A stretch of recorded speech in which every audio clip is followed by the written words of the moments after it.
후추 그냥 향신료 아니었나요? 세계를 뒤흔든 이 작은 가루의 비밀. 오늘 식사하실 때 혹시 반찬이나 국에 후추 톡톡 뿌리셨나요? 우리가 참 흔하게 쓰는 이 작은 가루, 사실은 세계 역사를 바꿨던 주인공이라는 거 알고 계셨나요?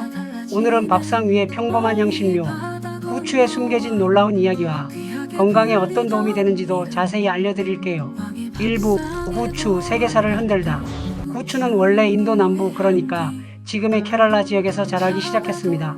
아주 오래전부터 귀하게 여겨졌고 유럽 사람들에겐 금보다 비싼 검은 금, 블랙골드로 통했답니다. 왜 그렇게 귀했을까요? 그땐 냉장고가 없던 시절이잖아요. 음식이 쉽게 상했고 그 냄새를 가리기 위해 후추 같은 향신료가 꼭 필요했다고 합니다. 특히 고기 요리에는 빠질 수 없었답니다. 그래서 유럽의 강대국들이 이 후추를 직접 구하기 위해 바다로 나섰답니다. 포르투갈, 네덜란드, 영국, 스페인이 후추를 얻기 위해 아시아를 침략하고 식민지를 세웠답니다. 특히 인도네시아의 말루쿠 제도, 일명 향신료 제도에서는 서구 열강들이 현지를 점령하고 후추와 향신료를 독점했다고 합니다.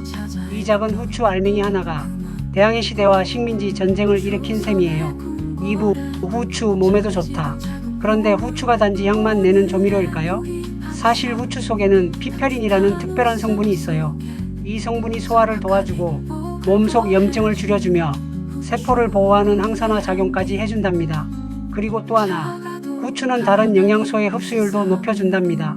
예를 들어 강황 속 커큐민이나 비타민 A, C 같은 항산화 영양소가 몸에 더 잘 흡수되게 도와준답니다. 게다가 기분을 좋게 해주는 뇌 신경전달 물질 분비도 살짝 도와준다고 하니 작지만 꽤 든든한 건강 조력자랍니다. 3부 한국에 후추가 들어온 이야기. 그럼 우리나라엔 언제부터 후추가 쓰였을까요? 기록에 따르면 고려시대 중국과의 무역을 통해 후추가 처음 들어온 것으로 보입니다. 하지만 당시엔 서민들이 구하기엔 너무 비싸서 왕실이나 고위 관리들만 쓸 수 있었던 귀한 물건이었죠. 조선시대에도 후추는 귀한 외래 물품이었고 대중적인 향신료는 아니었어요. 오히려 마늘이나 생강, 그리고 16세기 말에 들어온 고추 같은 재료들이 주로 쓰였답니다. 그러다가 개화기와 일제강점기 서양 음식 문화가 들어오면서 후추도 점점 널리 사용되기 시작했습니다. 1960년대 이후 양식 요리와 가공식품 산업이 커지면서 이제는 우리 밥상에서도 기본 조미료처럼 자리 잡게 된 것이랍니다. 4부 후추 섭취 시 주의할 점.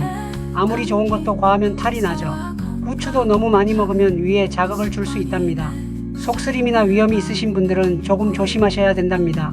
그리고 후추 속 피페린 성분이 약물 대사를 늦출 수 있기 때문에 항응고제나 항우울제 같은 약을 드시는 분은 섭취를 조절하거나 의사와 반드시 상담하는 것이 중요합니다.